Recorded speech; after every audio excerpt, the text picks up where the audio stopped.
छत्तीसगढ़ में भारतीय जनता पार्टी पूर्ण बहुमत से सरकार बनाने जा रही है। आपकी कल्पनाओं से विपरीत चेहरा होगा, चौंकाने वाला चेहरा होगा, क्योंकि भारतीय जनता पार्टी परिवर्तन में विश्वास करती है। छत्तीसगढ़ बीजेपी के प्रभारी ओम माथुर के इस बयान के कई सियासी मायने हैं। एक तो ये कि प्रदेश में बीजेपी की सरकार बनने वाली है। दूसरा ये कि सीएम फेस को लेकर पार्टी ने शायद नाम तय कर लिया है। 15 साल की सरकार के बाद वनवास झेल रही बीजेपी ने 23 में वापसी के लिए खूब पसीना बहाया है।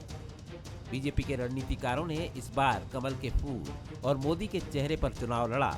अब सीएम फेस को लेकर ओम माथुर के बयान के बाद सियासी गलियारों में चर्चाओं का बाजार गर्म है। मुख्यमंत्री की रेस में कौन? अरुण साव, ओपी चौधरी, डॉक्टर रमन सिंह, रेणुका सिंह, विजय बघेल, धर्मलाल कौशिक, ये सभी नाम रेस में शामिल बताए जा रहे हैं। पीएम मोदी के नेतृत्व में बीजेपी कई चौंकाने वाले प्रयोग पहले भी कर चुकी है, लिहाजा मुख्यमंत्री चयन में भी पार्टी चौंका सकती है। वहीं कांग्रेस का कहना है कि बीजेपी तो इस बार के परिणाम से चौंकाने वाली है। निश्चित तौर पर छत्तीसगढ़ में जो परिणाम आने वाले हैं राजनीतिक पंडितों को चौंकाने वाले आने।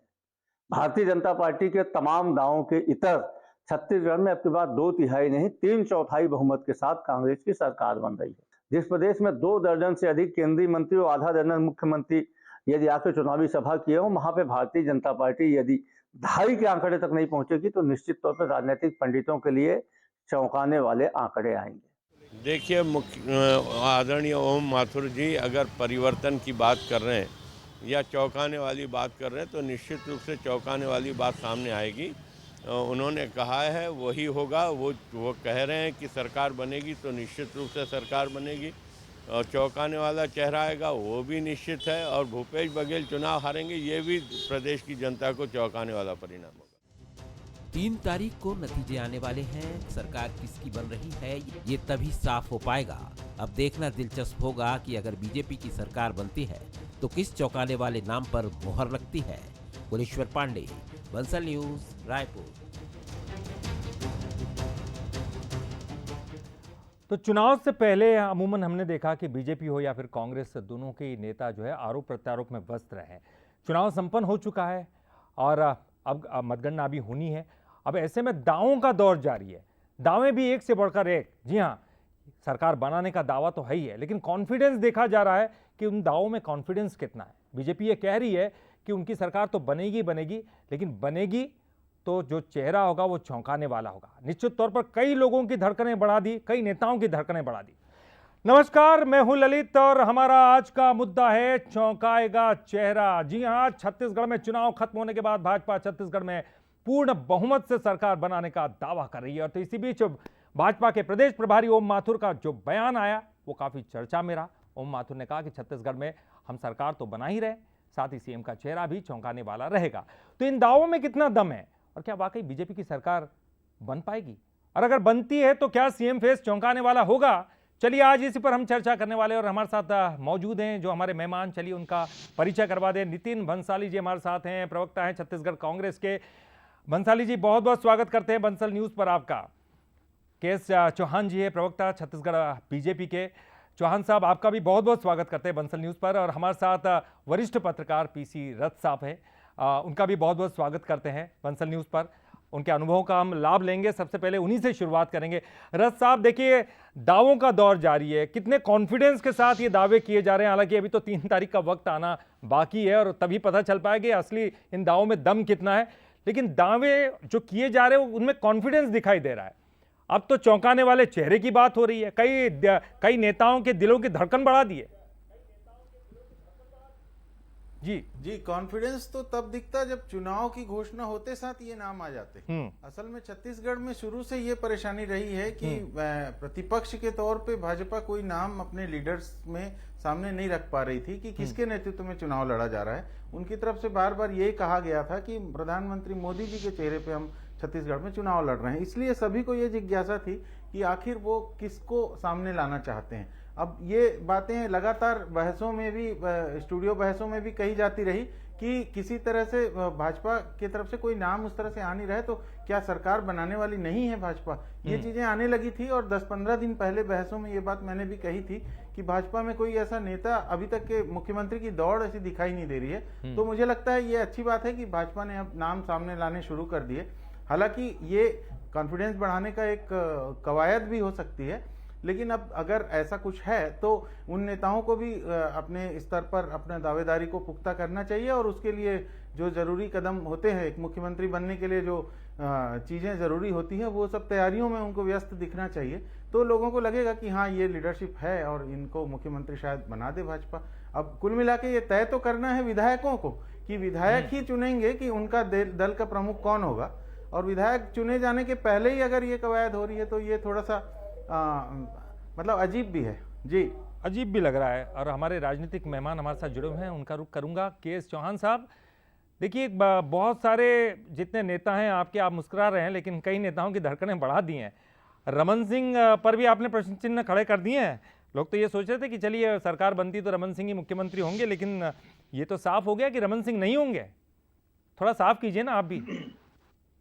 मैंने जी धोनी का काम धोनी कर रहे थे, भले ही वो कप्तान नहीं रहे, लेकिन धोनी का काम धोनी कर रहे थे। अभी विराट कोहली का काम विराट कोहली कर रहे हैं। और यही भारतीय जनता पार्टी की खासियत है कि वो टीम के हिसाब से चलती है।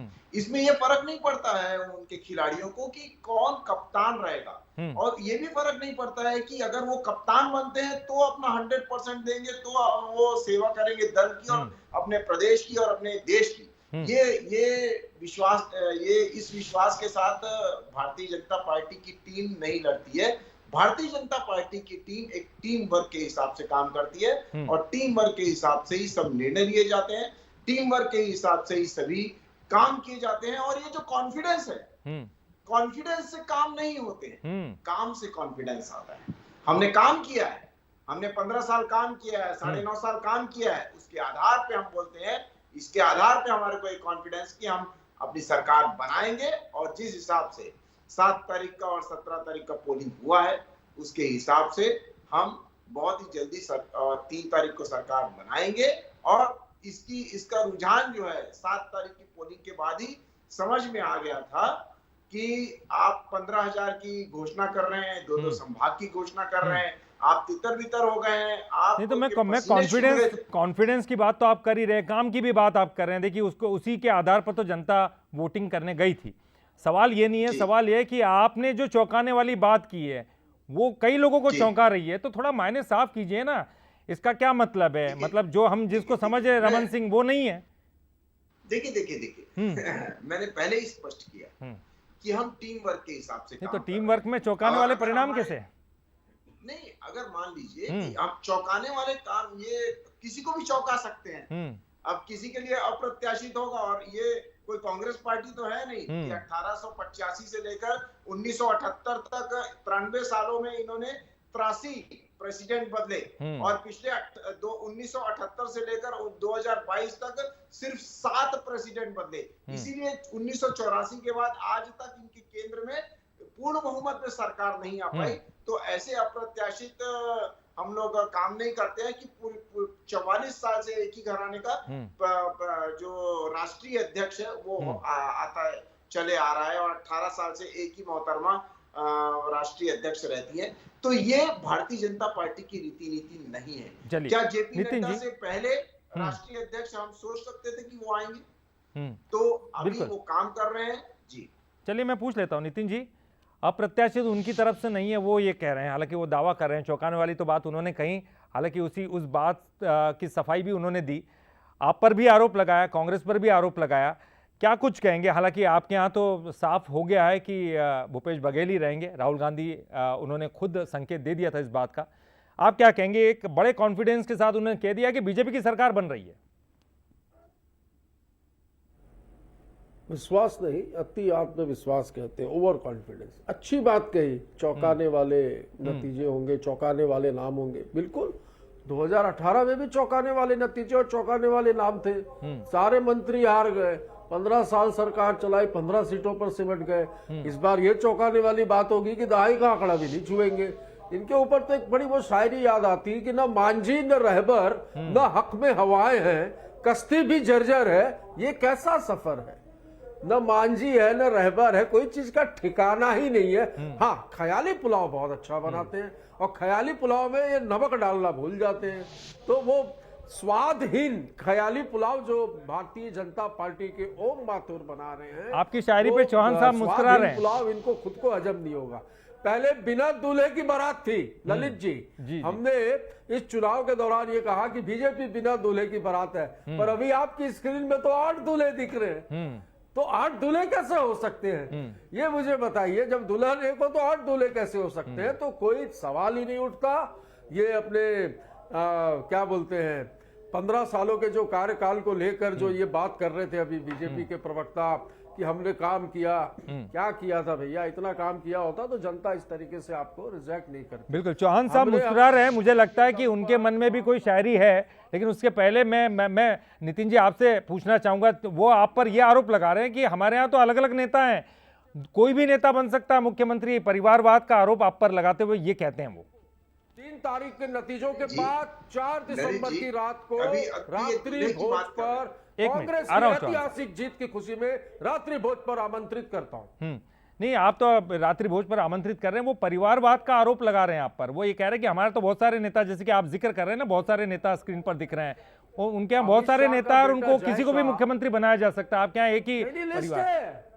ओ ललित भाई जी, ये आधा घंटा कम पड़ेगा मैं अगर निकालूंगा सूची तो। हाँ। मुझे तो बता दे, अमित शाह का बेटा जय शाह जो है वो कौन सी यूपीएससी की एग्जाम देके आया है भाई, जो इतने बड़े बीसीसीआई में बैठा है, ऐसी कौन सी योग्यता है उसमें, कौन सी योग्यता है अनुराग ठाकुर में, धूमल के बेटे में, कौन सी योग्यता है राजनाथ सिंह के सुपुत्र में जो नोएडा से एमएलए है, और बहुत सारे नाम है, वसुंधरा राजे सिंधिया के बेटे भी सांसद हैं, तो ऐसी कौन सी योग्यता है। तो चौहान साहब जवाब दीजिए। रमन सिंह के बेटे अभिषेक सिंह, चौहान साहब जवाब नाम बताऊं भाई, लखीराम अग्रवाल के सुपुत्र अमर अग्रवाल, बलिराम कश्यप के सुपुत्र केदार कश्यप, ये तो छत्तीसगढ़ के भी नाम ले डाले। सर आप परिवारवाद की बात कर रहे हैं, उन्होंने बहुत सारे नाम गिना दिए, करें तो बेहतर है। बहुत सारे नाम गिना सरनेम से ये डरते हैं, खौफ खाते हैं, ये मुझे समझ। चलिए चौहान साहब। जी चौहान साहब। ललित जी, जी मैं सम्मानीय प्रवक्ता को ये पूछना चाहता हूँ कि बीसीसीआई अध्यक्ष के लिए कौन सी यूपीएससी की पढ़ाई करनी पड़ती है, आप मेरे को बता दीजिए, क्या यही क्राइटेरिया है? और राहुल गांधी जी ने कौन सी पढ़ाई की है? और नहीं, आपने आरोप आपने लगाया था ना, उसका जवाब दे रहे थे जेपी नड्डा। मैं वही बोल रहा हूँ, चौहान साहब आपके आरोपों का जवाब दे रहे थे ना वो। हाँ तो नहीं, मैं वही तो बोल रहा हूँ, यूपीएससी की बोले तो कौन सी यूपीएससी की पढ़ाई करके आए थे बीसीसीआई के अध्यक्ष? तो मैं ये बोलना चाहता हूँ, अभी दूल्हे की बात कर रहे थे, आपकी तो शादी होने के बाद भी 4-4 दूल्हे थे, और उसके बाद 2 दूल्हों में वो करार हुआ था कि आधे समय आप शादी को निभाएंगे और आधे समय हम शादी को निभाएंगे, लेकिन एक दूल्हा दुल्हन को लेके भाग गया, और उसके बाद उसको बेचारे को 2.5 साल के लिए 2.5 महीने के लिए मुख्यमंत्री बना दिया जाता है। और आज भी वो क्वेश्चन मार्क बने हुए हैं पूरी कांग्रेस पार्टी के लिए कि इनको निपटाया कैसे जाए और इनको कैसे किया जाए। 3 इनके राष्ट्रीय जो वरिष्ठ नेता है वो आते हैं, राहुल गांधी जी, प्रियंका गांधी जी और खड़गे जी, और मंच में साझा करते हैं, और वो एक भी इसमें से एक भी हाथ उठा के नहीं बोलता है कि ये हमारे अगले चेहरे होंगे, अगले मुख्यमंत्री होंगे भूपेश बघेल जी। भूपेश बघेल जी हर मंच पे थे। दूसरी बात, पर वो देखिए वो कॉन्फिडेंस के साथ कहते तो हैं कि यही है हमारे मुख्यमंत्री। अरे मैं तो बोल रहा हूँ ना, आप कुमारी शैलजा जी से पूछिए ना, आपके सब आ रहे हैं चुनाव, ओपी चौधरी, इनके ऊपर तो कई भ्रष्टाचार के आरोप लगे, आईएएस की नौकरी छोड़कर आए हैं, डॉक्टर रमन सिंह ये भी हार रहे हैं, रेणुका सिंह, सारे सांसदों को उतार दिया, विधानसभा के लिए प्रत्याशी नहीं थे इनके पास। उसके बाद आप ये खुद बोलते हैं, जब उप मुख्यमंत्री बनाया जाता है टीएस सिंहदेव जी को, तो उनसे भी पूछा जाता है, 6 वक्तव्य देखे मैं, 6 बाइट देखी है उनकी, तो उनसे भी पूछा जाता है कि क्या अगले जो मुख्यमंत्री होंगे वो भूपेश बघेल जी होंगे? तो वो बोलते हैं नहीं। वहां से पोस्टर आते हैं, वहां पर 5-5 चेहरे आते हैं, जो केंद्र से पोस्टर आते हैं और यहाँ से जो बिल्कुल। चलिए चौहान साहब मैं आपके पास फिर से आऊंगा आपके पास।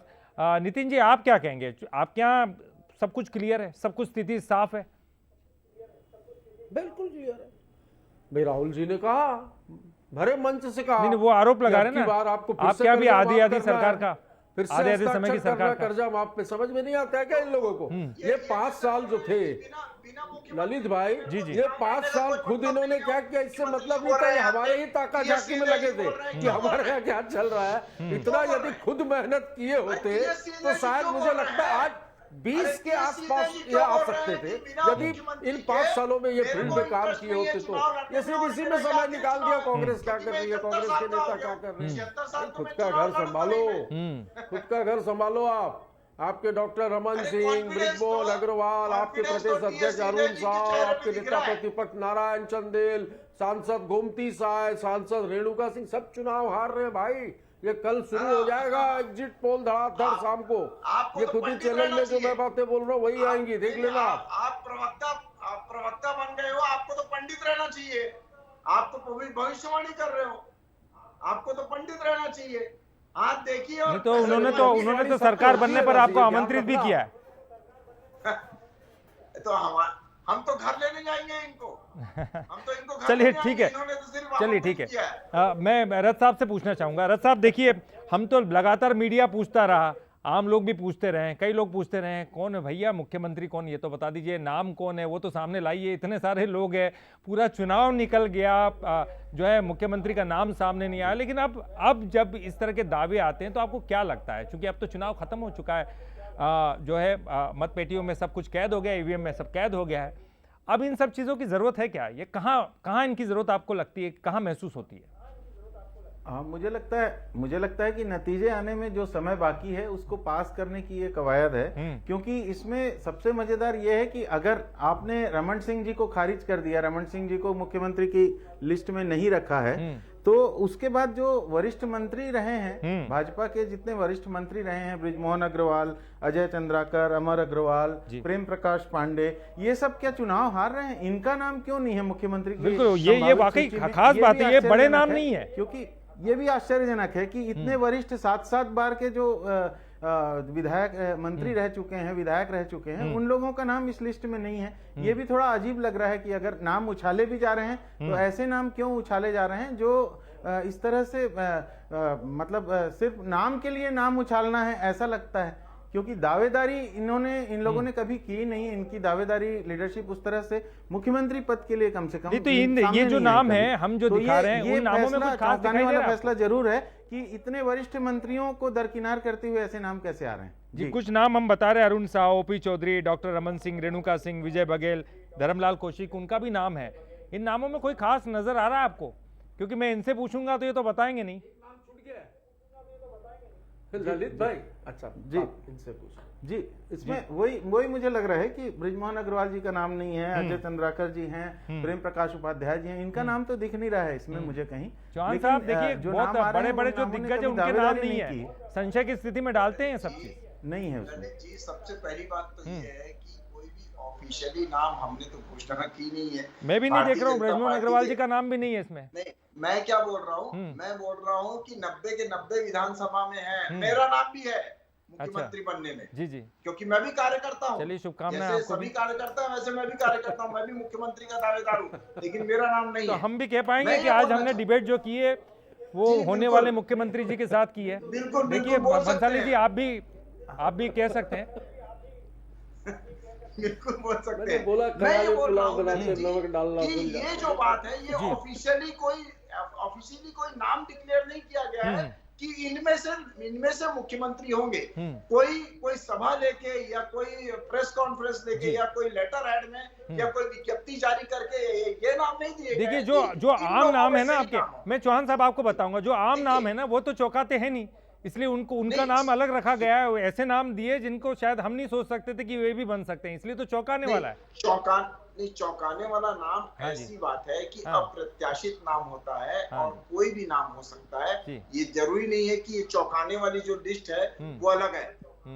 ये एक अलग लिस्ट है जो अपन अपने अभी स्क्रीन में देख रहे हैं, ये चौंकाने वाले नाम हो सकते हैं। तो ये अगर हमारे वरिष्ठ नेताओं ने ऐसा कुछ बोला है तो उसके पीछे बहुत सारे कारण हैं, बहुत सारे कारण। देखिए आप सही बात कह रहे हैं, इसके कई तरह के मायने। और नितिन जी भी बहुत देर से कुछ ना कुछ कहना चाह रहे हैं मुझे लगता है। जी नितिन जी।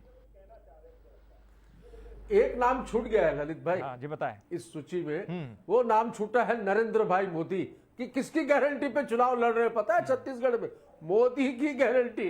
क्योंकि छत्तीसगढ़ में न तो रमन सिंह की गारंटी है, न रेणुका सिंह की गारंटी है, न धर्मलाल कौशिक की गारंटी है, न बृजमोहन अग्रवाल की गारंटी है, न अमर अग्रवाल की गारंटी है, न केदार कश्यप की गारंटी है। यहाँ पे तो गारंटी ही नहीं है। तो मोदी की गारंटी पे चुनाव लड़ रहे हैं, तो क्या मोदी मुख्यमंत्री बनेंगे छत्तीसगढ़ के? छत्तीसगढ़ में तो सीधी लड़ाई सीएम वर्सेस पीएम है। भूपेश बघेल वर्सेस नरेंद्र मोदी की लड़ाई चली। इनके पास प्रदेश में कोई चेहरा ही नहीं है। मैंने तो कहा आपको कि चुनाव में मतदान से पहले हम लोग रोज पूछते थे कौन चेहरा होगा, कौन चेहरा होगा, नहीं बताते तो थे जब हम कहते थे बिना दूल्हे की बारात है। तो अब तो आपके स्क्रीन पे 8-10 दूल्हे देख रहा हूं मैं, धड़ाधड़, और वो भी ऐसे दूल्हे जो सब हारे हुए हैं। ये हार जाएंगे सारे, क्योंकि विधानसभा में चुनाव लड़ने के लिए इनके पास प्रत्याशी नहीं थे तो सांसदों को टिकट दिया।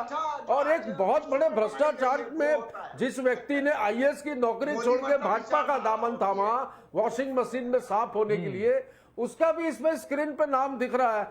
और जो पूर्व मुख्यमंत्री थे डॉक्टर रमन सिंह जी, हाँ सही कह रहे हैं आप, वो गायब है। ये विजय बघेल दिखा रहे हैं, बल्ली के बकरे हैं बेचारे, ये चुनाव लड़ रहे हैं पार्टी। रमन सिंह भी है, पूरी तरीके से हार रहे हैं। मोदी जी ने बड़े स्टाइल से सांसदों का भविष्य खराब किया है अपने भारतीय जनता पार्टी के, नजर आ रहा है। नितिन जी देखिए, वो आप पर एक और आरोप लगा रहे हैं। बीजेपी तो लगातार कहती रही कि आधे टर्म के मुख्यमंत्री की बात आपके यहाँ की, और कुछ नाम ऐसे आए, उन्होंने ये कहा भी कि हमें भी मुख्यमंत्री बनना है, अगर बनना चाहे तो, बनाना चाहे तो क्या कुछ ऐसी स्थिति है आपके यहाँ भी हो सकती है, आपको लगता है? बनना चाहे तो, हाँ मतलब पूरी तरह से स्थिति क्लियर है। चाहे तो, बनाना चाहे तो, ये बात अलग है। पर ये ढाई करके इन्होंने पूरे 5 साल निकाल दिए, कोई मुद्दा ही नहीं रहा इनके पास। जब डिबेट में बैठो तो यही घिसी पीटी इनकी ये लाइन होती थी सारे लोगों की। पूरे 5 साल मैंने लगभग जज किया इनके सारे प्रवक्ताओं को और उनके नेताओं को, खुद कहीं फील्ड में नहीं गए।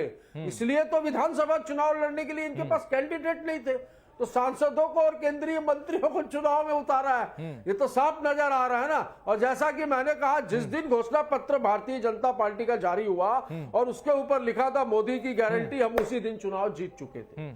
क्योंकि मोदी की गारंटी पे किसी को विश्वास नहीं है इस पूरे देश में कि किस प्रकार का छल और किस प्रकार के भ्रम में डाल के जनता से वोट लेकर प्राइम मिनिस्टर बन के बैठे हैं। बहुत सारी चीजें हैं जो जनता को मिलनी चाहिए थी, नहीं मिली है। इनको छत्तीसगढ़ में चुनाव के समय 500 रुपए सिलेंडर याद आ रहा है। इनको छत्तीसगढ़ में चुनाव के समय किसान को 3100 रुपए देना याद आ रहा है। केंद्र में बैठे हो भाई, नोटबंदी, जीएसटी, लॉकडाउन मिनटों में कर देते हो। पूरे देश में 500 रुपए सिलेंडर कर दो, एमएसपी कर दो धान की, पूरे देश में आप 3100 रुपए।